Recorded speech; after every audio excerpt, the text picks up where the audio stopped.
నువ్వు జరగట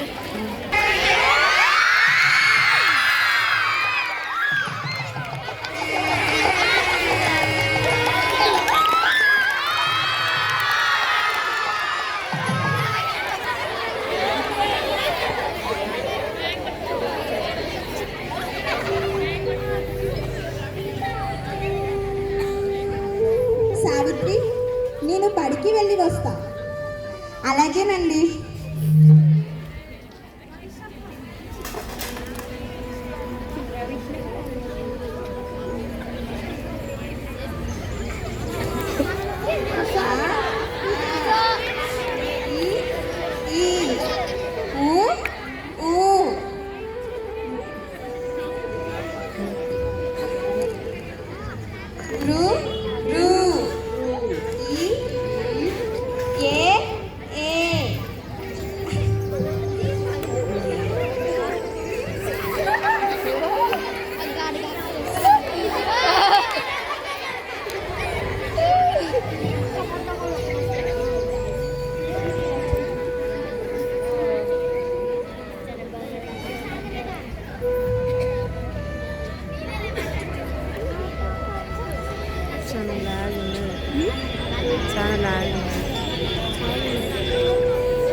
ఈ రోజంతా నువ్వేం చేస్తున్నావు?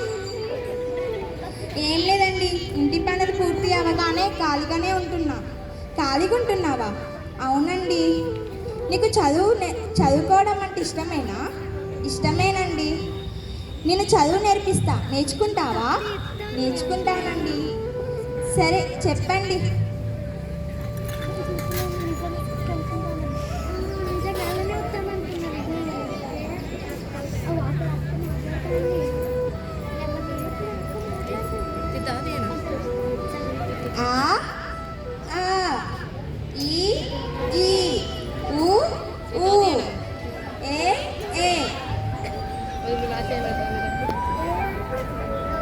కొన్ని నెలల తర్వాత ఉప్పు కప్పు రంగు నొక్క పోలిక నిండు చూడ చూడ రుచుల జాడ వేరయ్య విశ్వదాభిరమ పురుషులందు పుణ్య పురుషులు వేరయ్య విశ్వదాభిరామ వినురవేమ. సావిత్రి, చాలా బాగా నేర్చుకున్నావు. నాలాగే చాలామంది పిల్లలు ఇంట్లోనే చదువు లేకుండా ఉంటున్నారండి. వాళ్ళందరికీ కూడా చదువు చెప్పాలనుకుంటున్నానండి. చాలా మంచి ఆలోచన సావిత్రి. అలాగే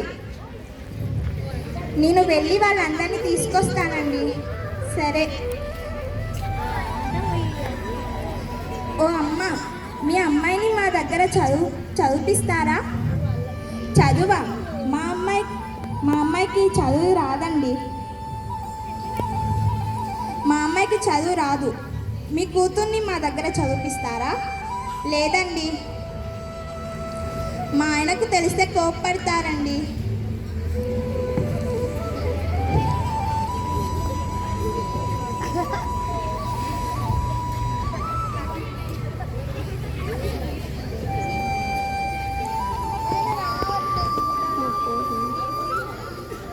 ఎందుకు సావిత్రి దిగులుగా ఉన్నావు?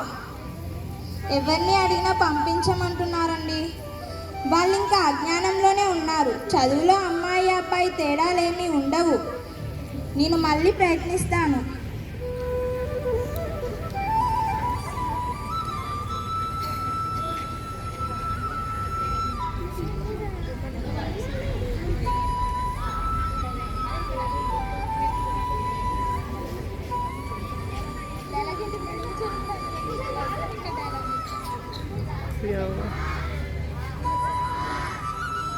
మా పిల్లలకి చదువు నేర్పిస్తున్నావా?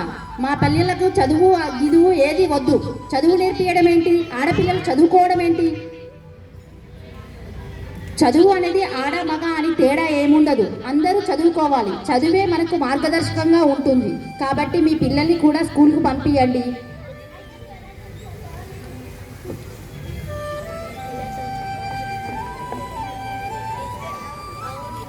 సావిత్రిబాయి పూలే మహిళల కోసం కాదు, మొత్తం సమాజం కోసం విప్లవం చేశారు.